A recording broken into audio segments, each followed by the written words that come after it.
Abra comigo a sua Bíblia, lá no livro do Apocalipse, capítulo de número 3, versículo de número 7. Capítulo 3, versículo 7. Quantos sabem, acreditam que Deus tem uma palavra para os nossos corações nessa noite? Já sentimos muito de Deus, já adoramos, já exaltamos, já engrandecemos, e agora vamos nos assentar para ouvir a sua palavra. Capítulo 3, versículos de número 7 até o versículo de número 13. A sexta carta endereçada à igreja em Filadélfia. Capítulo 3, versículos 7. Enquanto você localiza, eu gostaria de louvar a Deus por esta rica oportunidade. Louvar a Deus pela vida de todos os nossos irmãos que aqui estão, todos os pastores também que ali estão cultuando conosco, pela vida do nosso pastor presidente que não se encontra. Enfim, é sempre uma alegria poder ocupar este púlpito e ministrar ao coração dos amados. Capítulo 3, versículo 7 diz assim: E ao anjo da igreja que está em Filadélfia escreve: Isto diz o que é santo, o que é verdadeiro, o que tem a chave de Davi, o que abre e ninguém fecha, e fecha e ninguém abre. Eu conheço as tuas obras. Eis que diante de ti pus uma porta aberta e ninguém pode fechar. Porque tendo pouca força, guardaste a minha palavra e não negaste o meu nome. Eis que eu farei aos da sinagoga de Satanás, aos que se dizem judeus e não são, mas mentem, eis que eu farei que venham e adorem prostrados a teus pés e saibam que eu te amo. Como guardastes a palavra da minha paciência, também eu te guardarei da hora da tentação que há de vir sobre todo o mundo, para tentar os que habitam na terra. Eis que venho sem demora. Guarda o que tens, para que ninguém tome a tua coroa. A quem vencer, eu farei coluna no templo do meu Deus, e dele nunca sairá. E escreverei sobre ele o nome do meu Deus e o nome da cidade do meu Deus, a nova Jerusalém que desce do céu, do meu Deus, e também o meu novo nome. Quem tem ouvidos, ouça o que o Espírito diz às igrejas. Feche seus olhos, por favor. Pai, nós queremos te bendizer pela tua palavra. Nós queremos, em concordância com a oração do teu filho, nos colocar inteiramente ao teu dispor. Pedimos-te graça, luz, que o teu Espírito possa nos guiar em tudo, que a tua palavra seja ministrada com ousadia para o louvor da tua glória. É assim que oramos e te agradecemos. Você concorda dizendo amém? Queridos, o livro do Apocalipse, ele tem uma característica extremamente peculiar. Aquele que escrevera este livro, ele era um dos 12 discípulos e a posteriori apóstolos, chamado para serem preparados para dar continuidade ao ministério de Cristo aqui na terra. João fazia parte do grupo mais próximo e mais seleto.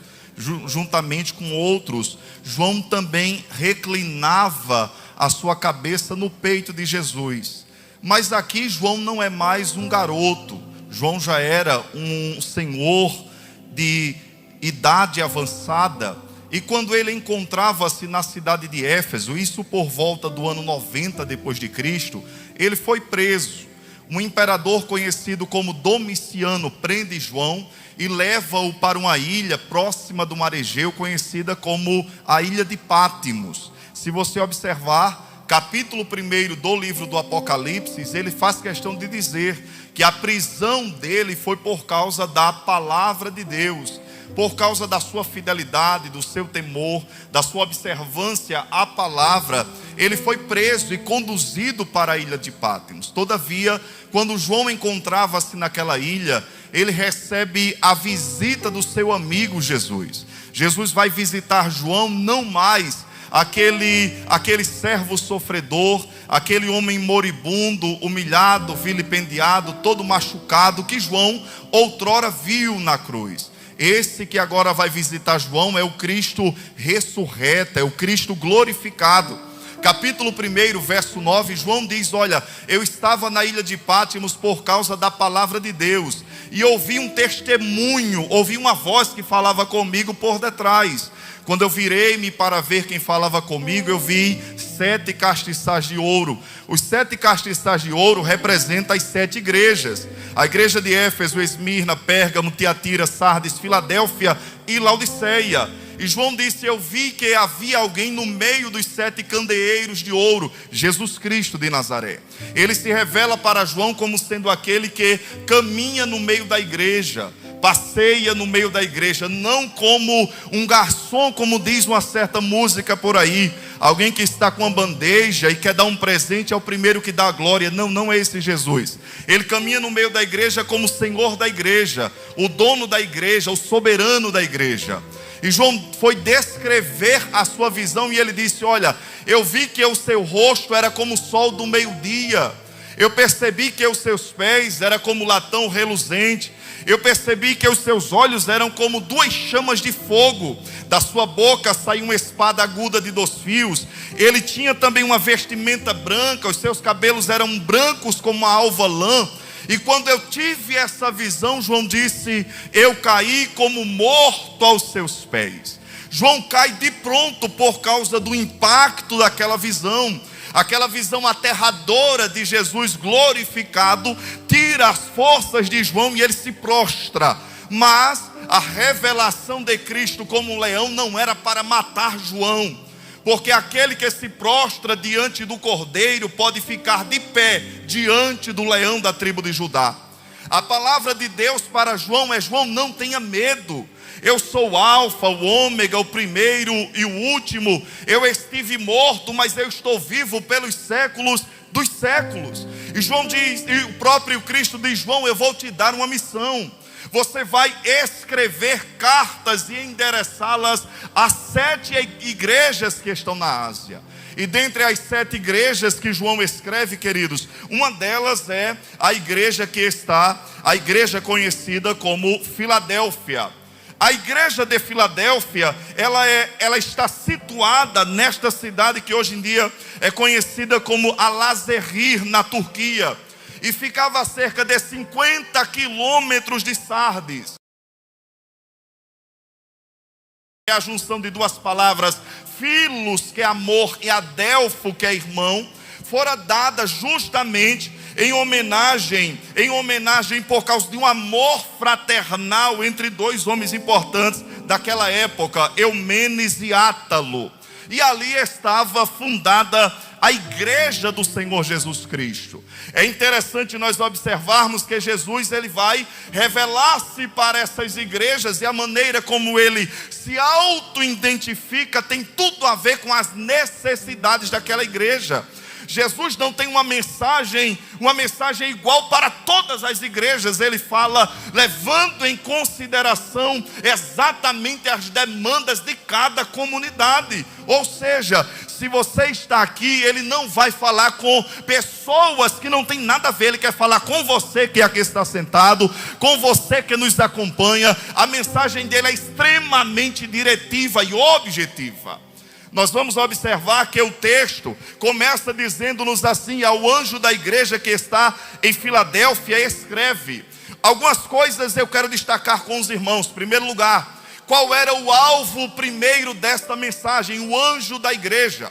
Existem 3 maneiras de interpretar isso aqui. Uma delas acredita que o anjo da igreja era uma espécie de anjo da guarda que a igreja tinha. Por exemplo, no Antigo Testamento, Miguel era aquele que guardava Israel. Nós rejeitamos essa interpretação.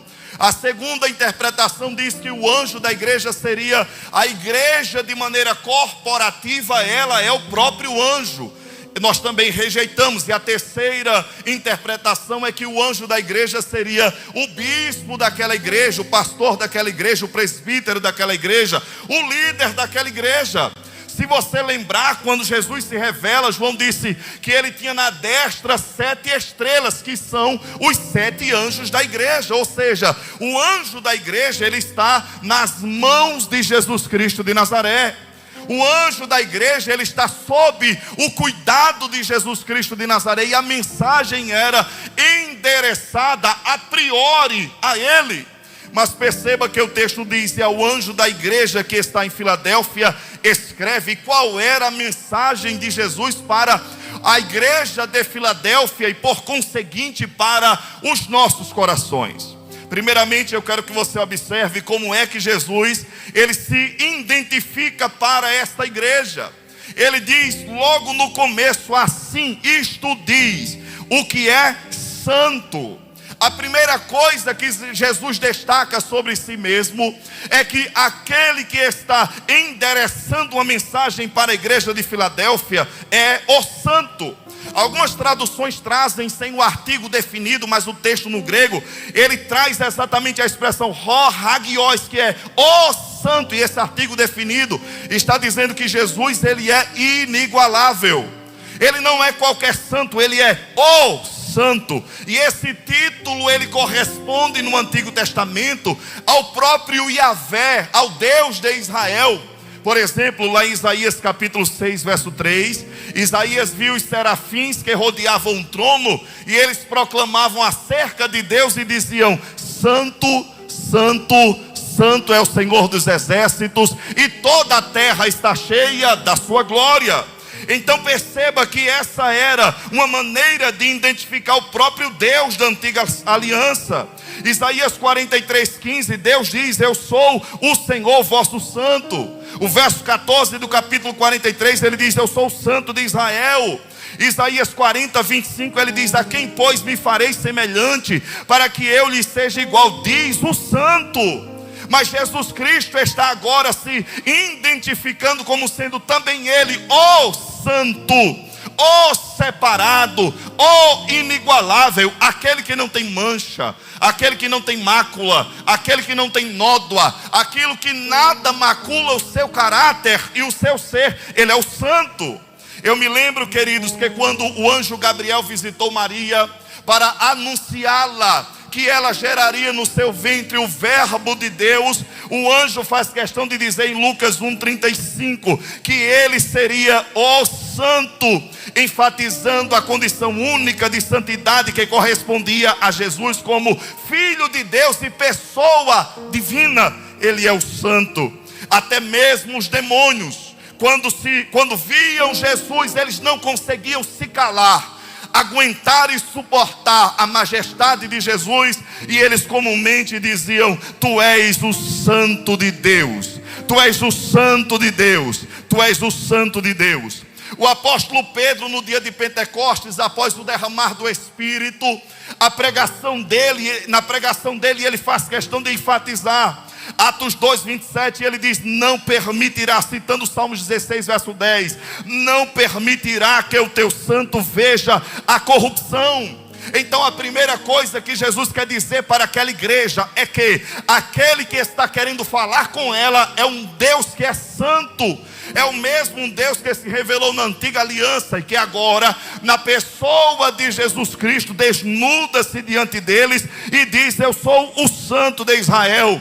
Eu não transijo com o pecado, eu não sou complacente com o erro, eu não entro em negociatas, eu sou totalmente separado, diferente, único, totalmente outro. Eu sou o santo de Israel.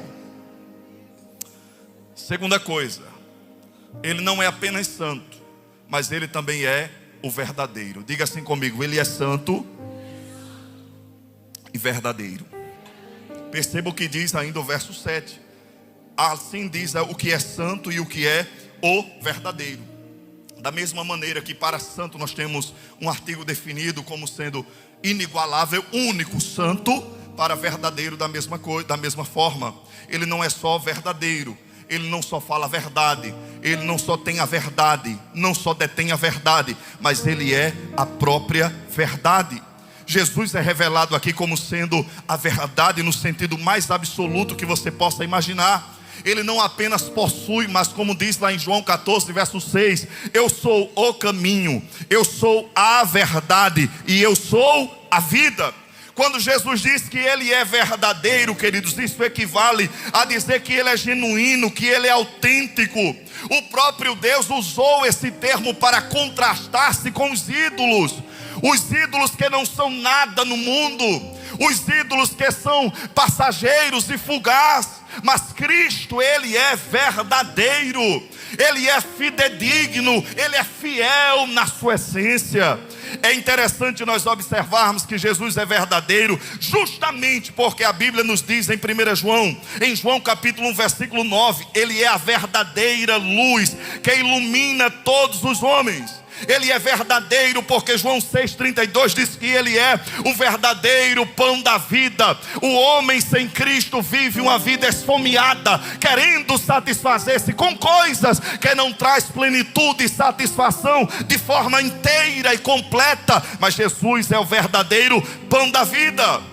Ele pode ser chamado verdadeiro porque Ele é a vida que sustenta os frutos e capacita para que vivamos uma vida literalmente pujante e abundante na presença dEle.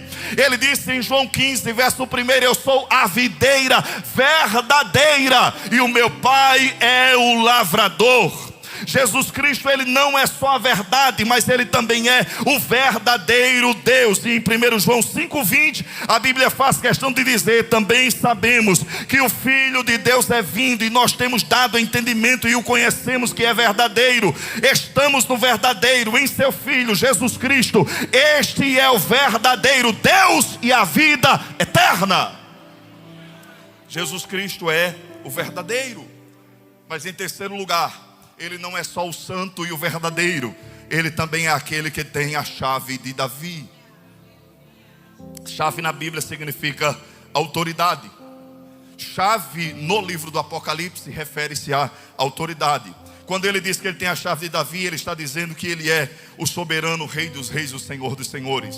Quando o texto diz que ele tem a chave de Davi, ele está se apresentando como sendo ele o Messias, como sendo Ele o desejado das nações, como sendo Ele a lâmpada de Israel, como sendo Ele aquele que o próprio Deus disse para Davi: eu faço uma aliança eterna contigo, nunca se apagará a minha lâmpada diante de ti. Esse é Jesus Cristo de Nazaré, aquele que literalmente apropriou-se do trono de Davi. Irmãos, lembremos o que o próprio Lucas 1,32 está escrito, diz: este será grande e será chamado Filho do Altíssimo, o Senhor lhe dará o trono de Davi, seu pai. Jesus Cristo já nasceu predestinado, predeterminado para ocupar o trono de Davi, seu pai. Ele é literalmente aquele que tem a autoridade de Davi. Jesus é da descendência de Davi segundo a carne, segundo a linhagem, segundo a raiz. E Ele é aquele que é o rei determinado, não apenas para governar durante um tempo, durante um período, durante anos, durante décadas, durante séculos, mas o reinado de Jesus Cristo, Ele é por toda a eternidade. Esse é Jesus Cristo. Lucas 1,33 diz que Ele reinará para sempre. Todos os reinos desse mundo, por maiores, mais pomposos, mais impactantes que tenham sido, eles passaram. E agora o que nós temos é apenas uma história acerca deles. Jesus Cristo de Nazaré, Ele é aquela pedra lançada sem auxílio de mãos, lá de Daniel capítulo 2, que subjugou toda a estátua e que formou uma grande montanha que tomou conta de toda a terra. Esse é Jesus Cristo de Nazaré. O seu reino é de eternidade em eternidade, sendo Ele rei, sendo Ele Messias, sendo Ele descendente de Davi, sendo Ele a quem os profetas pré-anunciaram. Ele tem nas suas mãos autoridade, Ele tem poder nas suas mãos. Poder para quê, pastor? Poder para abrir e ninguém fecha, poder para fechar e ninguém abre. Ele tem autoridade sobre a sua igreja, Ele tem autoridade sobre a vida da igreja. A agenda da igreja é guiada por esse Jesus, a agenda da igreja é conduzida por esse Jesus. É Ele que determina, é Ele que abre portas, é Ele que abre caminhos, é Ele quem conduz, é Ele quem guia, é Ele quem leva, é Ele que apresenta, é Ele quem aponta, é Ele quem pega pela mão e diz: a tua vida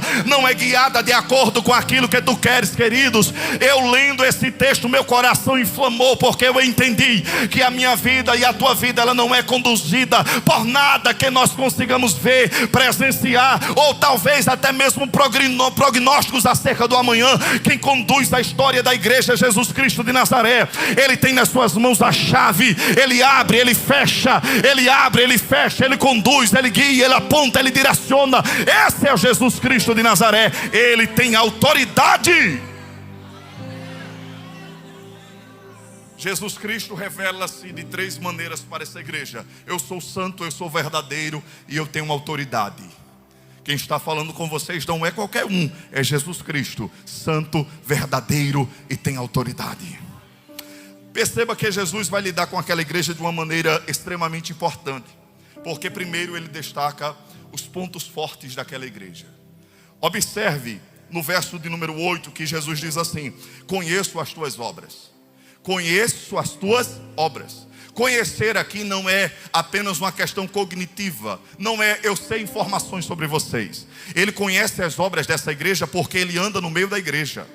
Ele conhece as obras dessa igreja porque ele esquadrinha, ele perscruta, ele vê, ele entende, ele percebe, ele assimila, ele sabe.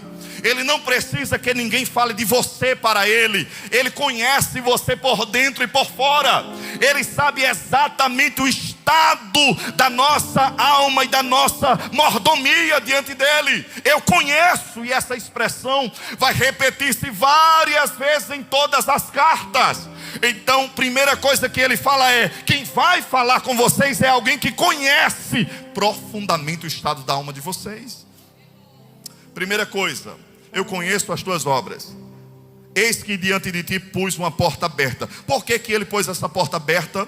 E essa porta aberta aqui pode ser entendida de várias maneiras. Primeiro, porta aberta para pregar a mensagem de Cristo. Porta aberta para anunciar as boas novas do Evangelho, testemunhar acerca do reino. Essa igreja vivia um contexto de dificuldades, mas Jesus Cristo estava dizendo que era Ele quem estava colocando essa porta diante deles. Não importa as dificuldades. E perceba que essa porta aberta pressupõe a pouca força. Vocês têm uma força tão limitada que não conseguem abrir portas. É por isso que eu vou deixar ela só a brecha. Basta vocês empurrarem, porque a porta está aberta. Basta fazer isso. Ele faz questão de dizer: coloquei uma porta aberta porque vocês têm pouca força. Pouca força aqui, ao invés de ser um defeito, era uma virtude, irmãos. Porque a igreja que nós observamos aqui, ela era uma igreja pequena, era uma igreja simples, era uma igreja humilde, era uma igreja que não surtia grande impacto naquela sociedade. Era uma igreja que era composta boa parte por pessoas extremamente simples e humildes. E Jesus Cristo está dizendo: eu conheço a pouca força de vocês. Porque mesmo na fraqueza, mesmo nas limitações, mesmo sendo pessoas simples, mas vocês não abriram mão da minha palavra e mantiveram-se fiéis aos meus preceitos. Apesar de pequeno no tamanho, o poder espiritual que fluía da igreja de Filadélfia era algo espantoso. Apesar da pouca força, era uma igreja extremamente cheia da presença. Pessoas estavam sendo resgatadas ali, pessoas estavam sendo transformadas, o Evangelho de Cristo estava sendo proclamado, apesar das limitações. Eu gosto porque Paulo disse a mesma coisa, dizendo: o poder dele se aperfeiçoa na nossa fraqueza. O poder dele não se aperfeiçoa nas tuas habilidades, nas tuas forças, nas tuas expertises, se aperfeiçoa nas suas fraquezas. É quando você diz: eu não posso, eu não tenho, eu não sou capaz, eu sou pequeno, eu sou limitado, eu sou fraco, eu sou frágil, eu sou de baixo, eu não vou conseguir, eu vou desistir, eu vou retroceder, eu vou voltar atrás, eu vou abandonar. Que Deus olha para você e diz: olha, entenda uma coisa, não depende de você, não depende da sua força, não depende da sua capacidade, não depende do seu poder, não depende daquilo que você tem em mãos. Mesmo tendo pouca força, guardastes a minha palavra. Olha que coisa linda. Pouca força não é pretexto para abandonar. Pouca força não é pretexto para parar. Pouca força não é pretexto para desistir. Tem pouca força, mas guardou a palavra. Tem pouca força, mas permaneceu fiel. Tem pouca força, mas não retrocedeu. tem pouca força, mas permaneceu adorando o nome daquele que vive e que reina. Pouca força, longe de ser um pretexto para o abandono e a apostasia. Ao contrário, eles tiraram força da fraqueza e permaneceram fazendo a vontade de Deus. Tem pessoas aqui que compreendem isso de maneira extremamente pessoal, porque entende que mesmo você tendo pouca força e motivos de sobra para parar, você está aqui adorando a Ele.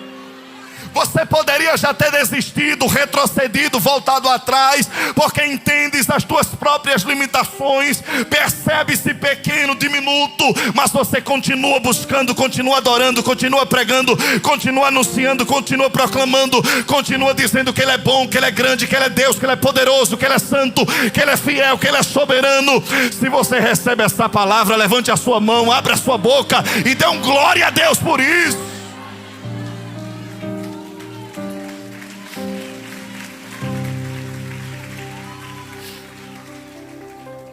Eles poderiam dizer as mesmas palavras que disse Jó no capítulo 23 e no verso 12.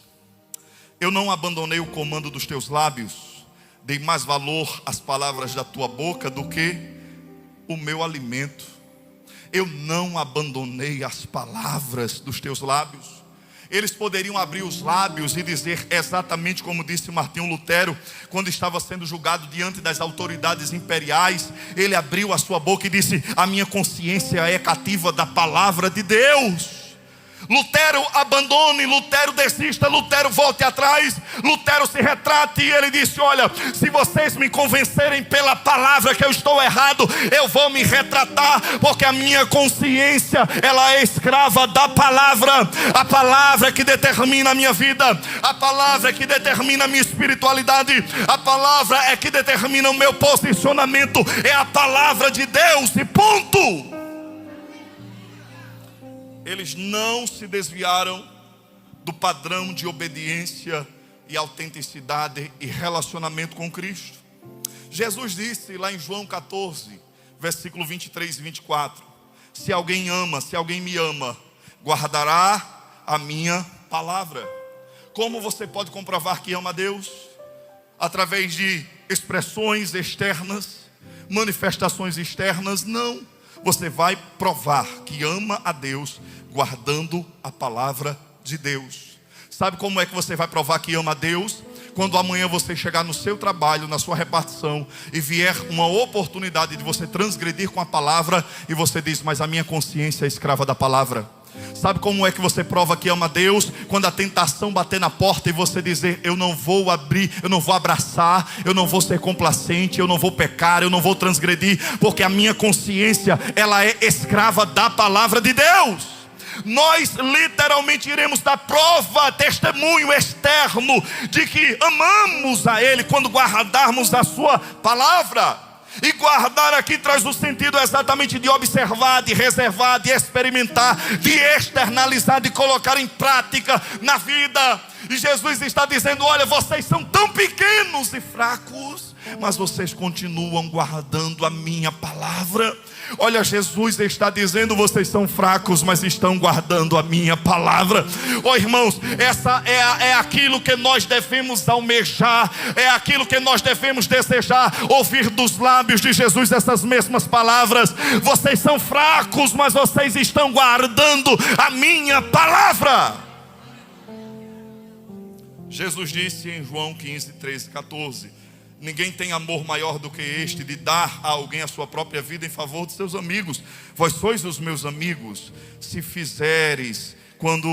fazeis o que eu vos mando.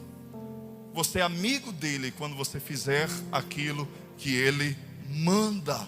Guarde a palavra de Jesus Cristo no seu coração.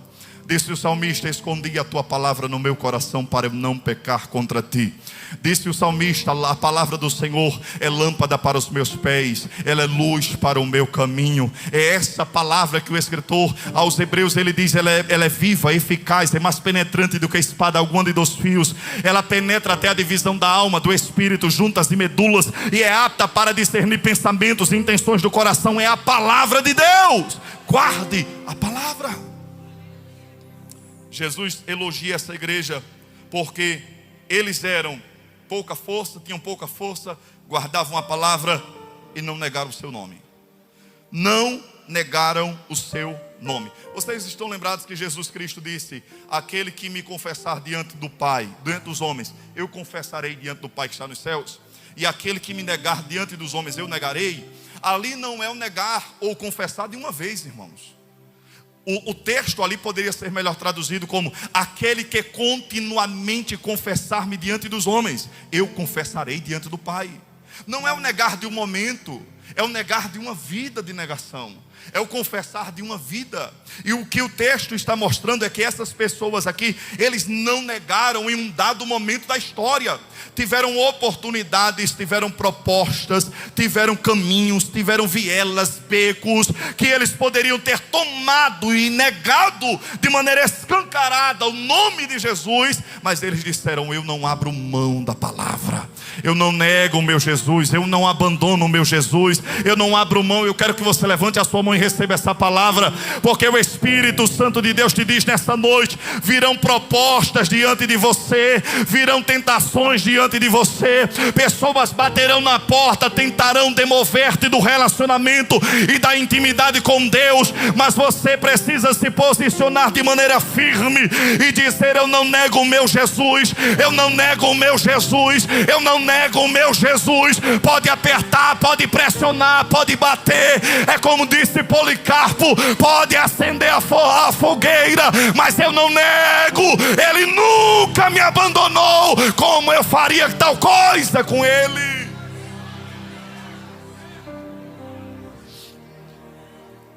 Finalmente Jesus Cristo elogia por causa da sua perseverança.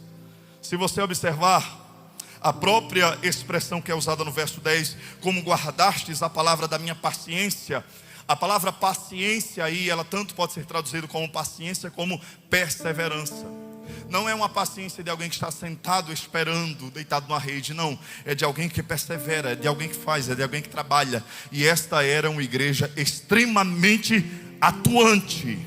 Agora perceba: se tu quiseres viver uma vida agradável a Deus, se prepare para enfrentar oposições. Se tu queres viver uma vida agradável a Deus, você não vai ser querido e amado por todos. Não procure unanimidade, não procure tapinha nas costas, não espere que todos olhem para você com o mesmo apreço e amor. Você enfrentará dificuldades. Por que eu digo isso? Porque Jesus Cristo faz questão de identificar naquela igreja. E aqui eu observo: havia naquele contexto uma sinagoga. As sinagogas eram um local em que os judeus comumente se reuniam para cultuar. Mas aqueles judeus que ali estavam eram falsos judeus, que de alguma maneira se reuniam para se opor àquela igreja que estava em franco crescimento, avanço e relacionamento com Deus.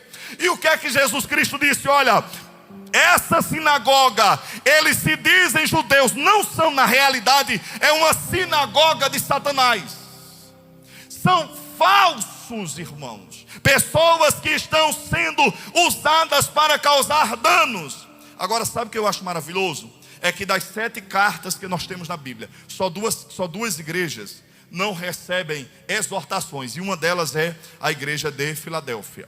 E o que é maravilhoso é que só Filadélfia e Esmirna fala de sinagoga de Satanás. Para Laodiceia não tinha sinagoga de Satanás.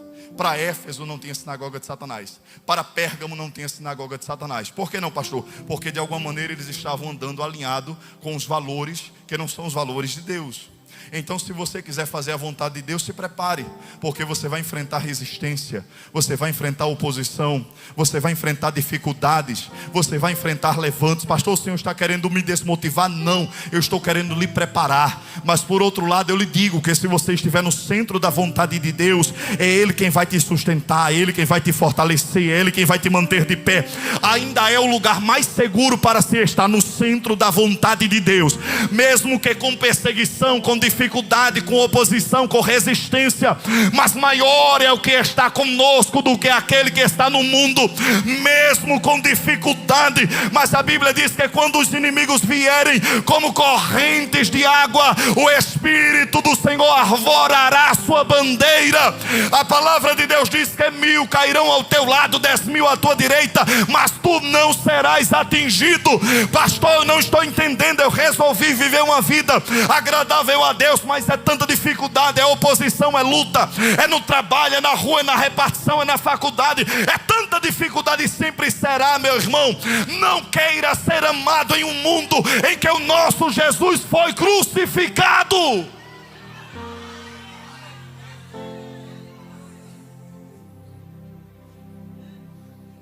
Estão se levantando com vocês. Não são pessoas dignas, são falsos judeus. Mas eu tenho uma promessa para vocês. Eu farei com que eles venham. Olha que coisa linda isso aqui.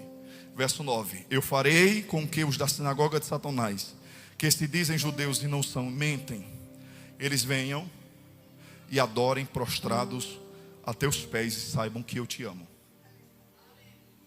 Eu fui estudar esse texto aqui, irmãos, porque eu ficava dizendo, meu Deus, como assim o Senhor fará com que aquele povo receba adoração? É isso? Não, mas não tem nada a ver com isso. Na realidade, o que Jesus está dizendo é que Ele fará com que aqueles que são falsos e opositores, eles venham e se curvem, e em comum acordo adorem com essa igreja. Jesus está dizendo, em outras palavras, eu vou mudar o coração desses homens. Os que são opositores, eles também reconhecerão que é Deus na tua vida, e eles se assentarão na mesa para cultuar a esse mesmo Deus com vocês. Ele pode fazer isso? É claro que pode. Ele fez com Paulo, aquele que recalcitrava contra os aguilhões, aquele que perseguia, aquele que manietava, aquele que amarrava, aquele que levava preso. O que Deus fez? Matou? Não! Mudou o coração e converteu. Eu quero que você receba essa palavra. Aquela pessoa que mais te traz dores, que mais te perturba, que mais te persegue, que mais te angustia, que mais causa angústias, Deus está dizendo, eu ainda posso mudar o coração do homem e fazer com que ele venha e aqui prostrado ele adore ao Deus de Israel. Quem acredita nisso, levante a mão e adore a Deus nessa noite.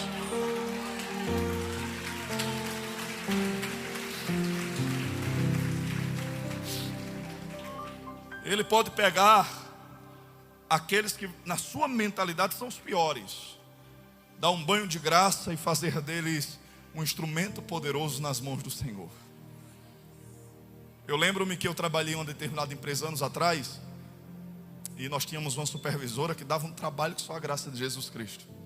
Essa mulher tirou nossa paz tantas vezes, foi para um outro estado. Anos depois eu a vi nas redes sociais. Mulher crente, mais crente do que eu,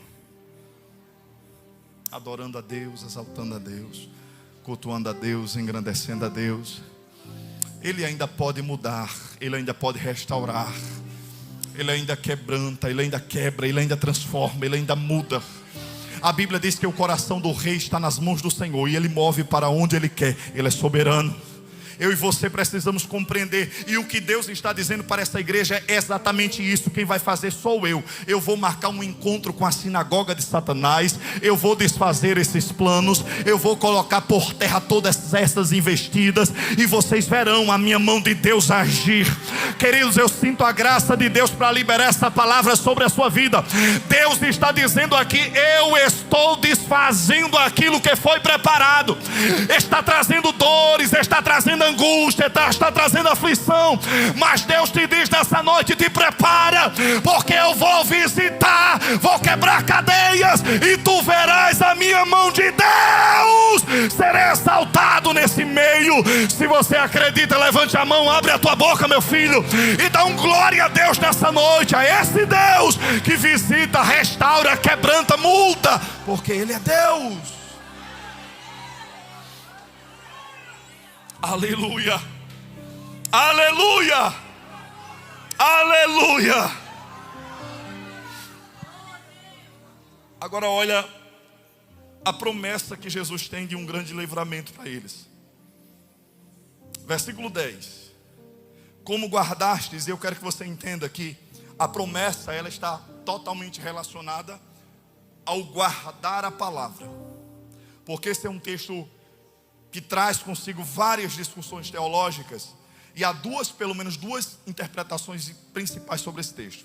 Como guardastes a palavra da minha paciência, também eu guardarei da hora da tentação que há de vir sobre todo mundo, para tentar os que habitam na terra. Existem duas maneiras de interpretar esse texto. Uma delas são aqueles que interpretam esse texto entendendo que haverá uma grande tribulação. E então o texto promete que Jesus vai guardar a sua igreja dessa grande tribulação, retirando-a da terra para que não enfrente esses danos. Essa é uma interpretação.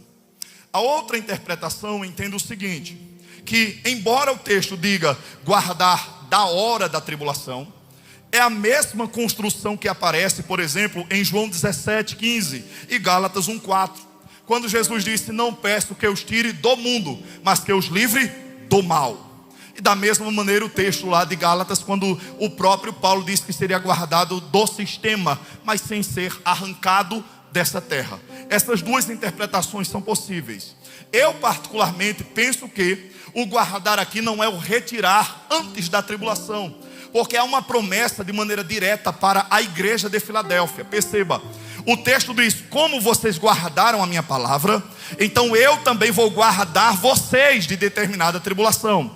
Então o texto se aplica à igreja de Filadélfia e à igreja em todos os tempos, prometendo que mesmo em meio às piores tribulações, mas Cristo é aquele que está ao nosso lado e nos guarda, e nos livra, e nos protege. Pastor, mas é possível uma grande tribulação cair sobre a terra, a igreja está na terra e não sofrer por elas? É claro que é. No Egito, por exemplo, 10 pragas caíram sobre o Egito, mas entre os hebreus havia livramento, entre os hebreus havia providência, entre os hebreus havia cuidado de Deus, entre os hebreus a mão de Deus estava estendida, entre os hebreus o Senhor estava com eles. É a mesma coisa. Então eu e você precisamos entender que ou antes ou depois, o que importa é que Ele estará conosco, Ele estará ao nosso lado, Ele é quem caminhará juntamente com a sua igreja, e Ele guardará de todas as investidas. Você pode dar glória a Deus por isso? Verso 11, verso 12, então ele faz algumas exortações importantes. Eis que venho sem demora, guarda o que tens para que ninguém tome a sua coroa. Diante dessa realidade da iminência volta de Cristo, Jesus Cristo disse para ele: permaneçam fiéis. Coroa aqui é Estéfanos, e tem a ver com a posição que eles ocupavam. Não é algo que vocês vão granjear, vocês já têm. Então mantenham-se firmes, mantenham-se fiéis, mantenham-se na porta, mantenham-se em obediência. Não permita que ninguém demova-os do meu propósito, os afaste dos meus caminhos. Tire vocês do centro da minha vontade. Permaneça, porque em breve eu virei. Essa é a palavra. Agora observe que Jesus Cristo faz questão de dizer no verso 12: ao que vencer. Ao que vencer. Perceba, eu não estou aqui falando de uma salvação que era por causa das obras. Ao contrário, essa palavra já está sendo pregada para a igreja, para quem é salvo, para quem já foi transformado e regenerado. É uma palavra que estimula para que permaneçamos firmes, para que permaneçamos no centro da vontade, para que de maneira alguma abandonemos, para que continuemos fazendo aquilo que Deus promete. E a promessa é: aquele que vencer, aquele que perseverar, aquele que for até o fim, aquele que conseguir dizer como Paulo no final: combati o bom combate, acabei a carreira e guardei a fé. Desde agora a coroa da justiça está guardada, não só para mim, mas para todos aqueles que amam a sua vinda. Para esse, ao que vencer, ele faz algumas promessas importantes. Primeira delas, verso 12: ao que vencer eu farei coluna no templo do meu Deus, e dele nunca mais sairá. Essa coluna, naquele contexto do primeiro século, representava literalmente estabilidade. Seriam inamovíveis, permanentes. Os pilares também representavam honras. Naquela época costumava-se, principalmente entre os pagãos, erigir pilares e esculpir nele nome das suas divindades. Mas Jesus está prometendo para a sua igreja de maneira maravilhosa para os crentes: vocês terão um lugar eterno de honra no templo do meu Deus. Vocês terão um lugar permanente de honra no templo do meu Deus. As coisas aqui embaixo são passageiras, as pressões são passageiras, as perseguições são passageiras, mas aquele que vencer, esse sim vai receber literalmente. Eu vou fazer uma coluna no templo do meu Deus. É uma condição inamovível, estável, eterna, perene, permanente. É isso que ele promete. Segundo lugar, dele nunca mais sairá. E escreverei sobre ele o meu nome. E escrever o nome sobre indica propriedade, indica que todos os verdadeiros crentes pertencem a ele. Fala da relação íntima que desfrutam com Cristo. Ao que vencer, eu escreverei o meu nome sobre ele. Você é propriedade exclusiva do Deus vivo. Você tem dono, e aquele que te comprou, não comprou com ouro, prata ou coisa alguma corruptível. Você foi comprado com preço de sangue. Escrever sobre ele o meu nome é exatamente dizer: ele é meu. E se nós somos dele, queridos, nada nos afastará, nos apartará do amor de Deus que está em Cristo Jesus. Nem um presente, nem um porvir, nem a altura, nem a profundidade, nem um perigo, nem a espada, nada vai nos separar. Você é dele. Foi Jesus Cristo que disse: aquele que eu tomo pela mão direita, ninguém arrebatará das minhas mãos. A palavra estimula-nos a continue, avance, progrida, persevere, insista, não desista. Por mais difícil que seja, que você possa ouvir nessa noite o Espírito Santo de Deus dizendo para você: mas ao que vencer, mas ao que vencer, mas ao que vencer. A vitória não está em começar, a vitória está em você perseverar até o fim. O próprio escritor aos Hebreus disse: o justo viverá pela fé. Se ele recuar, a minha alma não tem prazer nele. Persevera, meu irmão. Está difícil, mas persevera. Está difícil, mas persevera. Deu vontade de parar, mas persevera. Deu vontade de retroceder, mas persevera. Já pensou em parar, mas persevera, porque Deus tem promessas eternas sobre a sua vida. Em terceiro lugar, ele promete escrever aos crentes da nova cidade, versículo de número 12 ainda: escreverei sobre ele o meu nome e o nome da cidade do meu Deus, a nova Jerusalém, que desce dos céus, e também o meu novo nome. Perceba que a identificação com essas cidades, essa nova Jerusalém que desce dos céus, é, em primeiro lugar, não apenas mostrando que eles são propriedades, mas que ele também tem uma nova identidade. Vocês são cidadãos dos céus. Vocês são minha propriedade, mas também são cidadãos de um plano eterno, de um plano supra-racional, de um plano que está acima. E por último, Jesus promete que esses crentes terão conhecimento do seu novo nome. Ou seja, conhecer o novo nome de Jesus significa conhecer Jesus na sua plenitude. Significa conhecer e saber quem realmente Ele é. Irmãos, não tem nada que alegre mais a minha alma do que pensar que um dia eu verei Jesus assim como Ele é. Eu não vou ver Jesus que os quadros pintaram e que os poetas anunciaram. Aquele Jesus moribundo, franzino, sofredor. Nós veremos um Jesus, como disse o escritor João na sua primeira carta, capítulo 3, versículo 2: aquele que tem essa esperança a si mesmo se santifica, porque assim como Ele é, nós o veremos. Nós veremos esse Jesus glorificado, nós veremos esse Jesus poderoso. Nós nos defrontaremos com o leão da tribo de Judá, aquele mesmo que apareceu no capítulo capítulo 1, cuja imagem fez João se prostrar. Nós um dia veremos, nós um dia como igreja estaremos diante dele eternamente na presença dele, porque foi isso que o próprio Jesus disse em 1 Tessalonicenses 4:16 em diante: o mesmo Senhor voltará dos céus com alarido, voz de arcanjo, trombeta de Deus, e os que morreram em Cristo ressuscitarão primeiro, e depois nós, os que ficarmos vivos, seremos arrebatados e estaremos para sempre com o Senhor dos ares, e assim estaremos para sempre com ele. Foi assim que Jesus disse em João 14:1: não se turbe o vosso coração,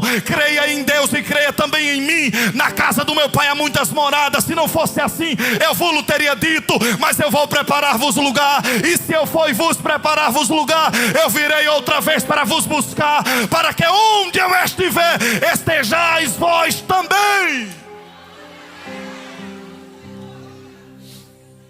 Essa é a nossa esperança. Ao que vencer, ouvirá Jesus dizer: vinde benditos do meu Pai, e possuir por herança aquilo que está preparado antes da fundação do mundo. O texto encerra dizendo: quem tem ouvidos para ouvir, ouça o que o Espírito diz às igrejas. Nós podemos nos alegrar, porque o Espírito continua dizendo às igrejas. Nós podemos nos reanimar, porque o Espírito continua dizendo às igrejas.